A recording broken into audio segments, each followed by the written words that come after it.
کہ اس کا جو نام ہے جدید نائب، اس کا یہی مطلب ہے۔ میں صفحہ نمبر 4 سے 5 میں یہ ایک بات جا رہی ہے، اب بلکہ آگے چلتے ہیں۔ صفحہ نمبر 6 سے 7 میں یہ عبارت ہے کہ انہی حضرات نے گزشتہ چند ماہ پہلے باب نظریات میں اضافہ کرتے ہوئے چند نعرے اپنے نظریات و عقائد کا حصہ بنائے۔ یعنی کچھ لوگوں نے ایک نیا نعرہ لگانا شروع کر دیا اور اس کو اپنے نظریات و عقائد کا حصہ بنایا،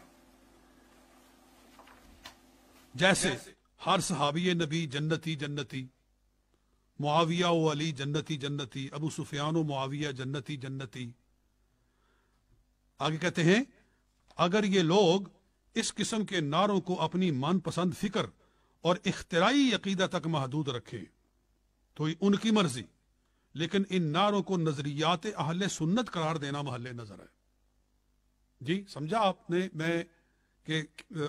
میں نے کیا ان کے الفاظ نقل ہو بہو ایک لفظ، اگر ایک لفظ بھی میں نے اپنی طرف سے ڈالا ہو تو جو چور کی سزا وہ میری سزا، کہ ہر صحابی نبی جنتی جنتی، معاویہ و علی جنتی جنتی، ابو سفیان و معاویہ جنتی جنتی۔ اس قسم کے نعروں کو اگر یہ لوگ اپنے اختراعی عقیدہ تک محدود رکھیں کہ یہ ان کا اختراعی عقیدہ ہے، اپنا گھڑا ہوا عقیدہ ہے، ہر صحابی نبی جنتی جنتی، یہ ان کا اپنا گھڑا ہوا اگر عقیدہ ہے، اس کو اپنا گھڑا ہوا کے معنی پر اثر پڑے۔ اصل بات جو ہے، جو انہوں نے تحریف سے کام لیا، جو عبارت انہوں نے پڑھی، اس کے بیچ سے مستقل طور پر ایک سطر انہوں نے چھوڑ دی، پوری سطر چھوڑ دی، جس کے اندر اس بات کی تصریح موجود ہے کہ ہر صحابی بلکہ ہر ایماندار جنتی ہے، ہر صحابی بلکہ ہر ایماندار جنتی ہے۔ یہ بیچ میں ایک سطر ہے جس کو مولانا طیب صاحب نے چھوڑ دیا، اور جو عبارت پڑھی اس کے اندر بھی ایک مرکب عطفی کو بھی چھوڑ دیا، تاکہ گفتگو کے معنی، گفتگو کا مطلب ان کی مرضی کے مطابق بن جائے۔ اگر مولانا طیب صاحب اس معاملے میں سچے تھے تو ساری عبارت پڑھتے، لوگوں کے سامنے حقیقت رکھتے، لیکن اگر وہ ساری عبارت پڑھتے تو ان کا اعتراض نہ بنتا، عوام کو گمراہ کرنے میں وہ کامیاب نہ ہوتے۔ اس لیے انہوں نے جو عبارت پڑھی ہے پوری سطر اس کے بیچ میں سے چھوڑی، اور پھر جو پڑھی اس اپنے تک محدود رکھے تو ان کی مرضی، لیکن ان نعروں کو نظریات اہل سنت قرار دینا محل نظر ہے۔ یعنی یہ اہل سنت کا عقیدہ نہیں ہے ہر صحابی نبی جنتی جنتی، اور ایسا نعرہ لگانا یہ عقیدہ اہل سنت کے خلاف ہے۔ یہ انہوں نے صفحہ نمبر 7 پہ کہا ہے۔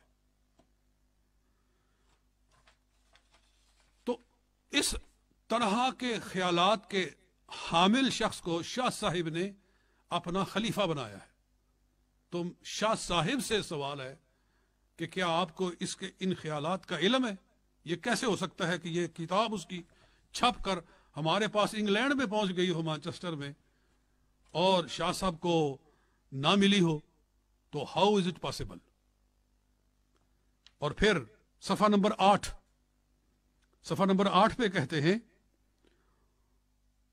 کہ رسول اللہ صلی اللہ علیہ وسلم نے جن صحابہ کرام رضی اللہ تعالی مجمعین کا نام لے کر انہیں جنتی کہا، ہم بھی ان کا نام لے کر انہیں جنتی کہیں گے، جیسے عشرہ مبشرہ، سیدہ زہرا، سیدہ عائشہ، حسنین کریمین وغیرہم رضی اللہ تعالی مجمعین۔ اور جن حضرات کا نام نہیں لیا ہم ان سے محبت رکھتے ہیں اور ان کو بھی امت کے افضل ترین لوگوں میں شمار کرتے ہیں، لیکن کسی کے جنتی ہونے کا دعویٰ کرنے کا ہمیں حق نہیں پہنچتا۔ معاذ اللہ، اس لیے نہیں کہ افراد صحابہ میں سے کسی کے جنتی ہونے کی نفی کی جا رہی ہے، معاذ اللہ سم معاذ اللہ، بلکہ اس لیے کہ جنتی ہونا ایک غیبی امر ہے، اور جن نفوس عالیہ کے لیے رسول اللہ صلی اللہ علیہ وسلم نے جنتی ہونے کی بشارت دی، ان کے علاوہ میں سے کسی کے الگ تعین جنتی ہونے کی ہمارے پاس کوئی دلیل نہیں۔ سن لیا آپ نے کہ وہ کہہ رہے ہیں، یہ صفحہ نمبر 8 ہے اور تھوڑا سا چند الفاظ 9 پر گئے ہیں۔ وہ کہہ رہے ہیں کہ جن لوگوں کا حضور صلی اللہ علیہ وسلم نے، جن افراد ستودہ صفات کا حضور صلی اللہ علیہ وسلم نے نام لے کر انہیں جنتی کہا ہے، عشرہ مبشرہ ہیں، حضرت سیدہ خاتون جنت ہیں، حضرت سیدہ جناب عائشہ صدیقہ ہیں، حضرات حسنین کریمین، ان کا نام لے کر حضور صلی اللہ علیہ وسلم نے جنتی کہا ہے، تو ان کو ہم نام لے کر جنتی کہیں گے۔ مگر ان کے سوا جو ہیں وہ جو ہیں ہم ان کے جنتی ہونے کی نفی تو نہیں کر رہے کہ بھئی وہ جنتی نہیں ہے، لیکن ہمیں ان کے جنتی ہونے کی ہمارے پاس کوئی دلیل بھی نہیں ہے۔ باقی جتنے صحابہ کرام ہیں، یعنی ان کے اندر بدری صحابہ شامل ہیں، ان کے اندر بیعت رضوان والے صحابہ کرام شامل ہیں، ان کے اندر بیعت عقبہ والے صحابہ کرام شامل ہیں، ان سب کے جنتی ہونے کی مفتی محمد چمن زمان کے پاس کوئی دلیل نہیں پہنچی ہے کہ عشرہ مبشرہ اور سیدہ خاتون جنت اور سیدہ عائشہ صدیقہ اور حسنین کریمین، ان کے سوا کسی کا نام لے کر جنتی کہنا، اس کی ہمارے پاس کوئی دلیل نہیں ہے۔ لا حول ولا قوت الا باللہ العلی العظیم۔ تو اس فکر کے حامل شخص کو شاہ صاحب نے اپنا نمائندہ بنایا ہوا ہے، اپنا مترجم بنایا ہوا ہے، اپنی خلافت سے اس کو بہرور کیا ہوا ہے۔ تو بدی عقل و دانش ببایت گریست۔ اور پھر آگے چلے،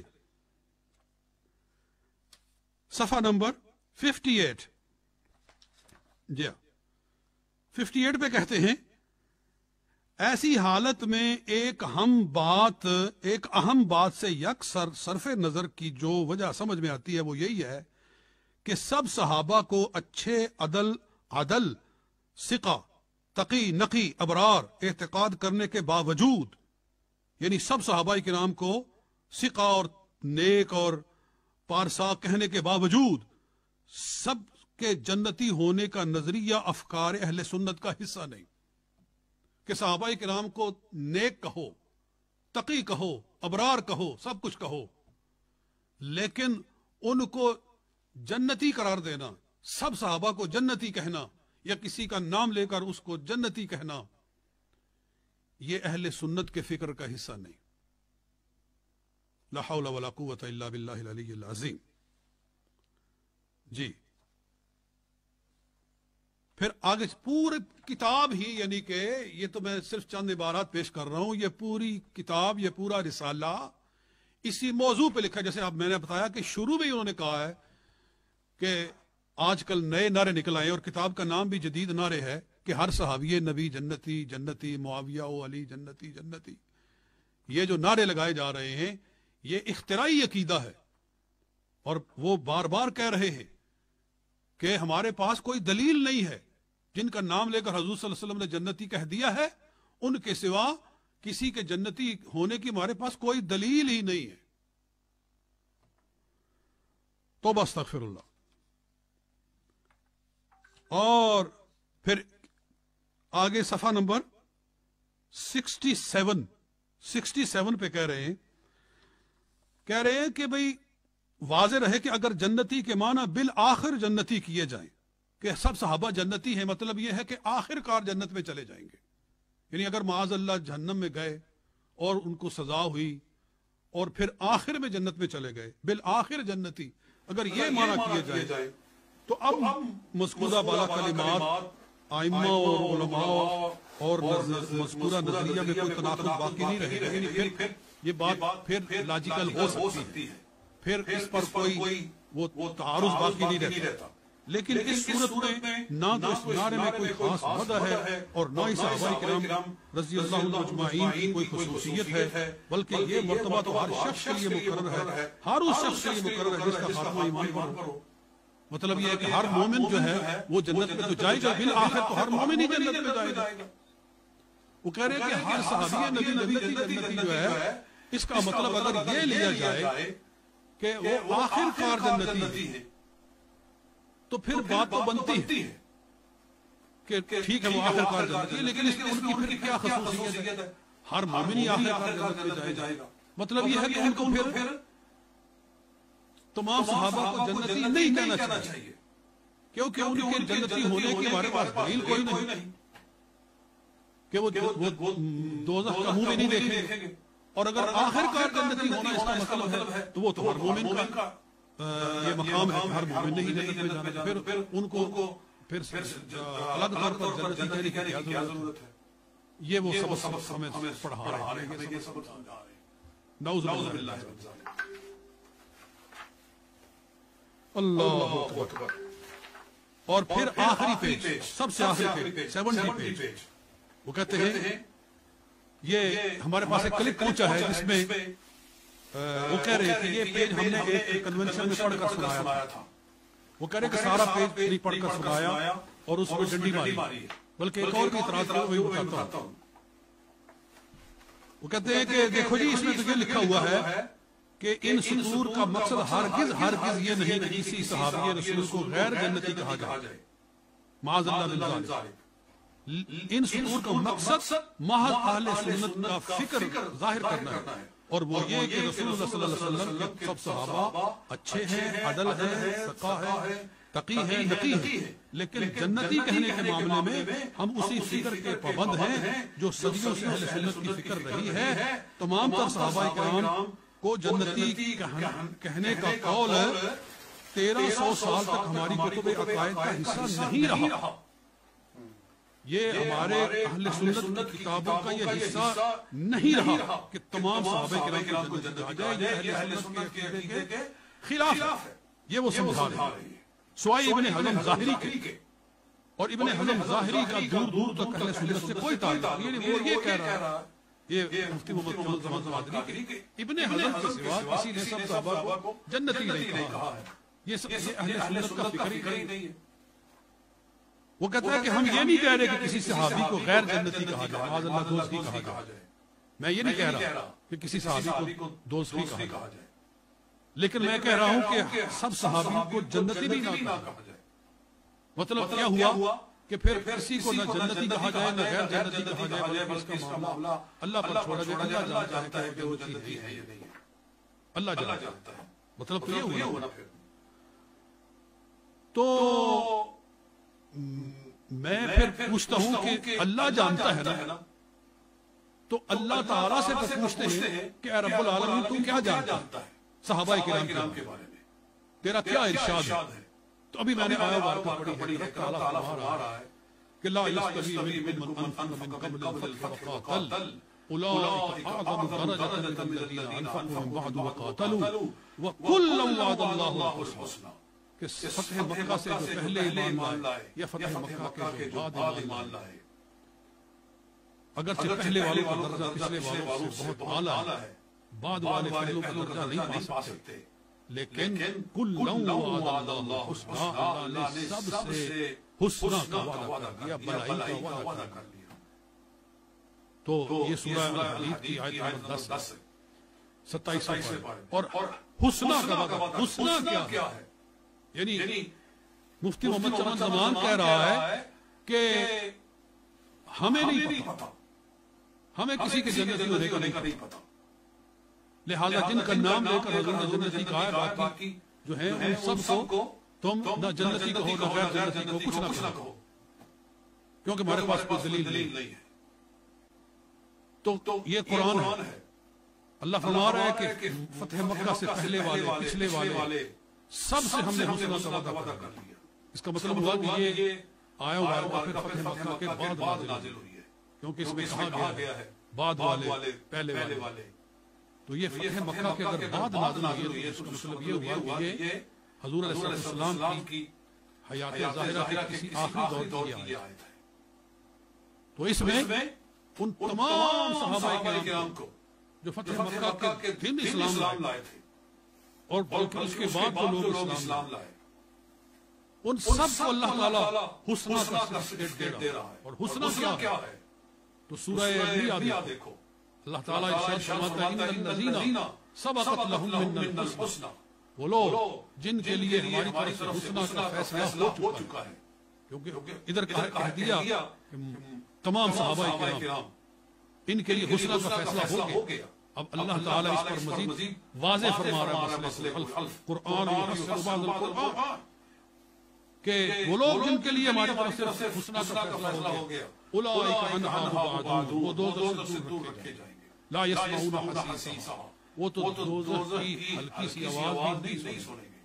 مفتی چمن زمان قادری کہہ رہا ہے، محمد چمن قادری، کہ میرے پاس دلیل کوئی نہیں، میرے پاس اس بات کا ہمارے پاس کوئی ثبوت نہیں ہے کہ جن کا نام لے کر حضرت صلی اللہ علیہ وسلم نے جنتی کہا ان کے سوا کوئی جنتی ہے یا نہیں ہے، بالآخر تو سارے مسلمان ہی جنتی ہیں، تو اس میں صحابہ کی کیا فضیلت ہے؟ تو قرآن فرما رہا ہے کہ وہ ایسے جنتی ہیں کہ لا یسمعون حسیسہا، وہ تو دوزخ کی آواز بھی نہیں سننے والے، کوئی صحابی دوزخ کی آواز بھی نہیں سنے گا۔ وَهُمْ فِي مَا اشْتَهَتْ أَنفُسُهُمْ خَالِدُونَ، اور جو کچھ وہ وہاں چاہیں گے وہ ان کو عطا کیا جائے گا، اس کے اندر ہمیشہ رہیں گے۔ لا يحزنهم الفزع الأكبر، انہیں قیامت کی گھبراہٹ بھی نہیں آئے گی، یعنی قیامت میں دفعہ سب لوگ جائیں گے نا، اور قیامت میں فیصلہ ہوگا، پھر سب جنت میں جائیں گے، تو ان کو روز قیامت کی گھبراہٹ سے بچا دیا گیا۔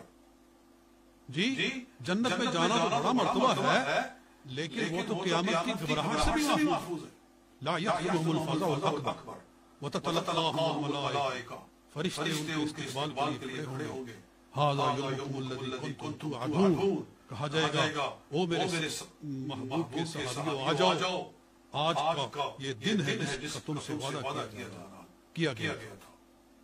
تو قرآن کی یہ نص کے باوجود مفتی چمن زمان قادری کہہ رہے ہیں کہ ہمارے پاس صحابہ کے سب صحابہ کے جنتی ہونے کی دلیل کوئی نہیں، اور شاہ صاحب نے اس کو اپنی خلافت سے نوازا ہوا ہے۔ جی تو اس میں تعجب نہ کیا جائے تو کیا کیا جائے؟ پھر قرآن کیا فرماتا ہے؟ محمد رسول اللہ، محمد صلی اللہ علیہ وسلم اللہ کے رسول ہے۔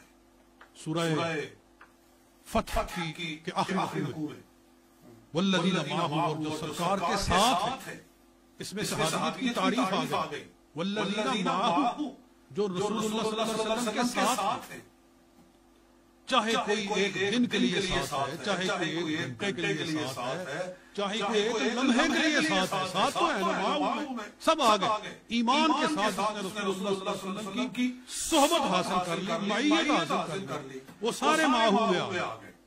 فرمایا اشداء علی الکفار رحماء بینہم تراہم رکعا سجدا یبتغون فضلا من اللہ ورضوانا، یہ ساری تعریفیں ان کی رب تعالیٰ فرما رہا ہے۔ اور آخر میں کیا ارشاد فرمایا؟ وعد اللہ الذین آمنوا وعملوا الصالحات منہم مغفرۃ واجرا عظیما، اللہ نے حضور صلی اللہ علیہ وسلم کے ہر ساتھی کے لیے مغفرت اور اجر عظیم کا وعدہ فرمایا۔ سمجھ میں آ گئی بات؟ معہو کے اندر تمام صحابہ ہیں، کوئی صحابہ بھی اس میں سے خارج نہیں ہو سکتا۔ تو جو بھی حضور صلی اللہ علیہ وسلم کی معیت میں آئے، آپ کی صحبت میں آئے، قرآن ان سب سے بخشش اور مغفرت کا وعدہ فرما رہا ہے۔ اور مفتی چمن زمان قادری کہہ رہا ہے کہ میرے پاس سب صحابہ کے جنت کی دلیل کوئی نہیں، لا حول ولا قوت الا باللہ العلی العظیم۔ جی میں پھر کہتا ہوں، گر ہمیں لست مکتوب اللہ کار اطلاع تمام بات شد، اگر مفتی کہلانے والے کا یہ حال ہے تو پھر اس کے شاگردوں کا حال کیا ہو؟ تو میں شاہ صاحب سے عرض کر رہا ہوں، پوچھ رہا ہوں کہ اس شخص کے نظریات سے کیا آپ متفق ہیں؟ آپ نے اس کے نظریات کو پرکھ کے اس کو خلافت دی ہے، ان ساری چیزوں پہ آپ نے مطلع ہو کر اس کو خلافت دی ہے؟ اگر ایسا ہے تو پھر تو معاملہ بہت گڑبڑ ہے۔ جی پھر تو شاہ صاحب پھر تو آپ کے عقیدے پر سوال آئے گا۔ اگر آپ کو پتہ نہیں ہے، اور ہو سکتا ہے آپ کو پتہ نہیں ہو، چلو ہم ایک یہ امکان رقیق ہے، ایک امکان ضعیف ہے، بلکہ امکان اضعف ہے، پھر بھی ہم اس کو لے لیتے ہیں۔ اگر آپ کو نہیں پتا ہے تو یہ ساری چیزیں ہم آپ کو بتائے دے رہے ہیں۔ جی مانے نہ مانے مرضی جناب کی، ہم نیک و بد جناب کو سمجھائے دیتے ہیں۔ تو یہ ساری باتیں اگر آپ کے سامنے آ گئی ہیں تو اب آپ پر فرض بنتا ہے کہ اس شخص کو اپنی خلافت سے نکالے اور اس شخص سے لا تعلقی کا اظہار کرے، اور بتائیں کہ اس شخص کا میرے ساتھ تو کیا تعلق ہونا تھا، اس کا اہل سنت سے کوئی تعلق نہیں ہے، کہ جس کو قرآن کی ساری آیتیں نظر نہیں آ رہی، اور پھر رسول اللہ صلی اللہ علیہ وسلم کیا فرماتے ہیں، لا تمس النار رجلا رآنی او رآم رآنی، لا تمس النار رجلا رآنی وآمن بی ثم رآ من رآنی. یہ سنن ترمذی میں حدیث ہے مناقب اصحاب رسول صلی اللہ علیہ وسلم میں، کہ اس شخص کو نار نہیں چھوئے گی جس نے مجھے دیکھ لیا اور مجھ پر ایمان لایا، اور پھر جس نے میرے دیکھنے والے کو دیکھ لیا اس کو بھی آگ نہیں چھوئے گی. رسول اللہ صلی اللہ علیہ وسلم تو یہ فرما رہے ہیں. اور سکھر کا مفتی محمد جمل زمان کہہ رہا ہے کہ میرے پاس جنتی ہونے کی دلیل کوئی نہیں، سوائے ان لوگوں کے جن کا نام لے کر رسول صلی اللہ علیہ وسلم نے جنتی کہا ہے. اشراف الاشراء ہیں جناب سیدہ خاتون جنت ہیں، عائشہ صدیقہ ہیں، حسنین کریمین، حضرات حسنین کریمین، ان کے سوا کسی کی جنتی ہونے کی ہمارے پاس دلیل کوئی نہیں. اور مفتی محمد جمل زمان یہ لکھنے سے پہلے تیرا ہاتھ کیوں شل نہیں ہوا؟ یہ تو نے یہ سارا رسالہ لکھ کر اہل سنت کے عقیدے کے اوپر ایک بم گرایا ہے، تو یہ اس سے بڑا ظلم ہو سکتا ہے. اس کا مطلب ہے کہ تیرے پاس کسی بدری کے جنتی ہونے کے لیے کوئی دلیل نہیں ہے. کوئی بدری صحابی ہو تو اس کو جنتی کہیں گے، تو کہے گا ہمارے پاس تو کوئی دلیل نہیں. حالانکہ حضور صلی اللہ علیہ وسلم نے ارشاد فرمایا ان اللہ تعالی قد اطلع علی اہل بدر فقال اعملوا ما شئتم فقد غفرت لكم. اے بدر والو، اللہ تعالیٰ تم پر مطلع ہوا، اللہ تعالیٰ نے اہل بدر پر نظر رحمت فرمائی اور فرمایا تم جو بھی تم سے غلطی ہو جائے میں تمہیں معاف کروں گا، میرا پہلے سے وعدہ ہوا تم سے، اور تمہارے لیے جنت واجب ہو گئی، میں نے تمہیں بخش دیا ہے. جی اور پھر جو بیت رضوان میں شامل ہوئے ان کے بارے میں صاف حدیث ہے کہ کوئی وہ شخص جنت سے پیچھے نہیں رہے گا، دوزخ میں نہیں جائے گا جس نے درخت کے نیچے میرے ہاتھ پر بیعت کی. وہ 1500 صحابہ کرام، یعنی وہ تو ان کے لیے ایک خصوصی جنت کا اعلان ہے اعزازی طور پر، جبکہ حضور صلی اللہ علیہ وسلم تو ہر صحابی کے لیے جنت کا اعلان فرما رہے ہیں. اللہ اکبر. تو آپ کے پاس دلیل کوئی نہیں ہے، کیا کیا جائے آپ کا؟ جی بلکہ کچھ حدیثیں یوں بھی ہے کہ حضور صلی اللہ علیہ وسلم نے ارشاد فرمایا کہ ان اللہ اختارنی واختارنی اصحابا، اللہ تعالیٰ نے پہلے مجھے چنا اور پھر میرے لیے میرے صحابہ کو چنا. یعنی اللہ نے ان کو چن لیا تو وہ چنے ہوئے ہیں. یہ طبرانی کی حدیث ہے. اس طرح سے حدیثیں بہت ہیں. سب حدیثوں کا احاطہ مقصود نہیں ہے. ایک حدیث اس طرح سے بھی ہے کہ فرمایا لا تزالون بخیر ما دام فیکم من رآنی، جب تک میری امت میں ایک بھی شخص موجود ہے جس نے مجھے دیکھا ہے تو میری امت خیر پر رہے گی. تو جو شخص بھی جناب صحابہ میں سے ایک بھی ہے جب تک وہ موجود ہے اس وقت تک امت خیر میں رہے گی. یہ مجمع الزوائد جلد 10 صفحہ 23 پر یہ حدیث ہے. اور ایک اور حدیث ہے لا يدخل النار مسلم رآنی، یہ مجمع الزوائد جلد 10 صفحہ 24 ہے. جی لا يدخل النار رجل مسلم رآنی، جس بھی مسلمان نے مجھے دیکھا ہے دوزخ میں نہیں جائے گا. تو حدیثوں کے تو انبار لگے ہوئے، لیکن مفتی چمن زمان کہہ رہے ہیں کہ میرے پاس تو کوئی نہیں. تو ایسے لوگوں سے اللہ تعالیٰ سنت کو محفوظ رکھے. اور پھر دیکھو مفتی چمن زمان قادری پر جب ہم نے گرفت کی کہ یہ رسالے میں کیا لکھا ہوا ہے، ہم نے اس کے 70 صفحے سے یہ اس کی عبارت پڑھ کر سنائی. تو کہنے لگا تم نے آگے سے 71واں صفحہ نہیں پڑھا. حالانکہ یہ دیکھو آپ کے سامنے یہ میں اسکرین پہ دکھا رہا ہوں کہ یہ 70 صفحہ ہی لاسٹ پیج ہے. Last one page is the 60th. بس آگے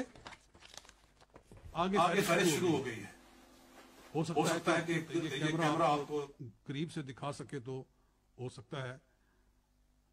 تو یہ آخری پیج ہے یہ 70 جس سے ہم نے عبارت پڑھ کر سنائی. تو مفتی چمن زمان قادری نے کیا کہا اس کا جواب دیتے ہوئے کہنے لگا 71واں صفحہ جو ہے اس کو تم چھوڑ گئے ہو. 71واں صفحہ اس میں لکھا ہوا ہے کہ ہر صحابی ہی نہیں ہر مومن جنتی ہے. تو 71واں صفحہ آپ نے پڑھا ہی نہیں ہے. یہ اس نے کہا اور پھر ہمیں وہ کہہ رہا ہے کہ تم بدیانتی سے کام لے رہے ہو. تم اگلے صفحے کی عبارت پڑھ ہی نہیں رہے ہو. تو اگلا کون سا صفحہ پڑھیں؟ وہ تو ہے ہی نہیں ہے. تم لوگوں کو دھوکہ دینے کے لیے لوگوں کو آپ جال سازی کرتے ہوئے آپ 71ویں صفحے کی بات کر رہے ہیں. 71واں صفحہ کون سا ہے یہ؟ اور یہ جو پوری کتاب ہے اس کی پی ڈی ایف آپ نے خود بھیجی ہے. اور پھر آخری صفحہ جو میں نے پڑھا ہے وہاں هذا ما عندي والله عز واسمه اعلم حرره محمد جمال نجم القادری رئیس جامعہ العین سکھر. آگے ڈیٹ لکھی ہوئی 18 دسمبر 2020 سارا لکھا ہوا ہے. جی تو جب آدمی اپنا نام لکھ دیتا ہے جب آدمی کہہ دیتا ہے کہ بس یہ میں نے لکھا ہے اور پھر آگے سائن یا اپنا پورا ڈیٹ لکھ دیتا ہے اس کا مطلب ہوتا ہے کہ دیٹس فنشڈ دی اینڈ یہ ختم ہو گیا ہے. اور پھر دھوکہ دینے کے لیے کہہ رہے جی آگے جو 71واں صفحہ ہے اس پہ تو لکھا ہوا ہے کہ ہر صحابی ہی نہیں ہر مومن بھی جنتی ہے. اس کو تم نے پڑھا ہی نہیں ہے. تو تم اپنی طرف سے بنا رہے ہو باتیں اور کہہ رہے ہو کہ 71واں صفحہ. وہ کون سا 71واں صفحہ ہے؟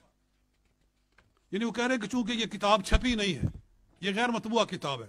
تو ٹھیک ہے غیر مطبوعہ ہے لیکن آپ نے اس کی پی ڈی ایف بھیجی ہم نے اس کو پرنٹ کر کے یہ سامنے رکھ دیا. آپ مان رہے ہیں کہ یہ کتاب میری ہے لیکن اس کا 71واں صفحہ آپ نہیں پڑھ رہے. تو وہ 71واں صفحہ آپ اپنی طرف سے لگا رہے ہیں. تو میں پوچھتا ہوں کہ ہمیں کہہ رہے ہو کہ ہم چھوڑ گئے ہیں ہم عبارت چھوڑ گئے ہم نے عبارت چھوڑ دی ہے ہم نے تحریف سے کام لیا ہے. تو اگر ہم نے تحریف کی ہے تو ہم پہ لعنت. اور اگر تم ایک پیج اپنی طرف سے بڑھا رہے ہو تو پھر تم پہ لعنت. اور اگر آپ سچے ہو تو کہہ دو کہ اگر میں پیج بڑھا رہا ہوں اپنی طرف سے مجھ پہ لعنت. اور اگر معترض کوئی بات تحریف کر رہا ہے تو اس پہ لعنت. تو لوگوں کو اس طرح سے دھوکہ نہیں دیا جا سکتا. اور ایک مفتی عالم یہ اس کی شان ہی نہیں ہے. آپ کا تو بڑا اونچا مقام ہے مفتی صاحب مفتی محمد چمن زمان صاحب آپ کا تو بڑا اونچا مقام ہے. آپ عالم دین ہیں. آپ ایک بڑے منصب پہ فائز ہیں. آپ اس سے اتنا نیچے اتر کے اس طرح کی باتیں کر رہے ہیں. مجھے تو افسوس ہو رہا ہے. بحثیت ایک عالم کی میں آپ کی قدر کرتا ہوں. علماء کی ایک شان ہوتی ہے علماء کا ایک مقام ہوتا ہے علماء کا ایک وقار ہوتا ہے. ان کو اپنا وقار جو ہے اس کو مجموع نہیں کرنا چاہیے. اور میں کہتا ہوں کہ اگر میں نے کوئی ایسا لفظ بولا ہے جس سے آپ کا دل دکھا ہے تو پیشگی معذرت. لیکن پہلی تو آپ کو یہ کتاب لکھنے کی تکلیف کیوں ہوئی؟ دیکھو آپ نے اپنے کلک یہ کہا ہے کہ میرے کہنے کا مطلب یہ تھا کہ کسی صحابی کے ایمان پر فوت ہونے کا یقین نہیں ہوتا کیونکہ ہو سکتا ہے کہ کوئی صحابی ایمان سے پہلے پھر جائے. تو یہ ٹھیک ہے کہ ایک دو مثالیں ایسی ہیں کہ کچھ لوگ پہلے ایمان لائے حضور صلی اللہ علیہ وسلم کے زمانے میں، آپ کو دیکھا بھی، لیکن بعد میں وہ پھر گئے. وہ 2-3 ہیں، یعنی 1,00,000 سے زیادہ صحابہ کرام میں سے 2-3. تو وہ تو صحابی رہا ہی نہیں، وہ تو صحابی ہے ہی نہیں. آپ خود بھی کہہ رہے ہیں کہ جو آدمی دین سے پھر گیا وہ تو صحابی ہے ہی نہیں، اس کی تو صحابیت ختم ہو گئی. تو جب وہ صحابی ہے ہی نہیں تو پھر اس کو بہانہ بنا کے یہ کہنا کہ میں نے یہ باتیں اس لیے لکھی ہیں کہ کسی صحابی کا ایمان پہ مرنا یقینی نہیں، اس لیے میں کہہ رہا ہوں کہ ہر صحابی کو جنتی نہ کہو. او خدا کے بندے، یہ اس دور میں کہا جا سکتا تھا جب صحابہ دنیا میں تھے. اس وقت اگر یہ بات کہی جاتی کہ ہو سکتا ہے ان میں سے خدا نخواستہ کوئی آدمی جو ہے وہ ایمان سے پھر جائے فوت ہونے سے پہلے، لیکن ان کو دنیا سے تشریف لے گئے ہوئے اب تو 13 صدیاں گزر چکی. تو آج آپ کو کیا تکلیف ہو رہی ہے کہ آپ لکھ رہے ہیں رسالہ کہ ہر صحابی نبی جنتی نہ کہو، اور ہمیں ہر صحابی کے جنتی ہونے کا پتہ کوئی نہیں، ہمارے پاس ہر صحابی کے جنتی ہونے کی دلیل کوئی نہیں. یہ ان کے دنیا سے تشریف لے جانے کے 1300 سال بعد آپ کو آج یہ تکلیف ہو رہی ہے. اور پھر آپ اپنے آپ کو کہتے ہیں کہ میں سنی ہوں، اور یہ اہل سنت کی فکر ہی نہیں ہے کہ ہر صحابی کو جنتی کہا جائے. یہ اہل سنت کی فکر ہی نہیں ہے، یہ اہل سنت کا عقیدہ ہی نہیں ہے، یہ تو اختراعی عقیدہ ہے. نعوذ باللہ. اس پر جتنا افسوس کیا جائے اتنا کم ہے. اور آپ مسلمانوں کو، اہل سنت کو یہ دھوکہ نہ دیں کہ یہ اہل سنت کی فکر نہیں ہے. یہ قرآن کا خلاصہ ہے، یہ احادیث کا خلاصہ ہے، اور یہ شروع سے لے کر ہمارے ائمہ کرام کی تعلیمات کا خلاصہ ہے. تو اللہ تعالیٰ آپ کو بھی سیدھی راہ عطا فرمائے، آپ کو بھی اللہ تعالیٰ ہدایت عطا فرمائے. اور شاہ صاحب سے میں پھر بار بار سوال کر رہا ہوں کہ شاہ صاحب، آپ نے ایسے آدمی کو اپنا خلیفہ بنایا ہوا ہے، تو اگر آپ اس کو اپنی خلافت سے ڈسچارج نہیں کرتے تو پھر آپ کے عقیدے پر سوال ہوگا. تو یہ ہے ہمارا یہ درد دل جو ہم نے آپ کے سامنے رکھا ہے. یہ ہماری ذمہ داری ہے، یہ ہمارا فریضہ ہے. Being a Sunni, it's our duty کہ ہم یہ کہیں کہ اس بندے کو اہل سنت کے عقیدے سے یہ کھلواڑ کرنے کی ہم اجازت نہ دیں، ہم نہیں دے سکتے. وما علینا الا البلاغ المبین.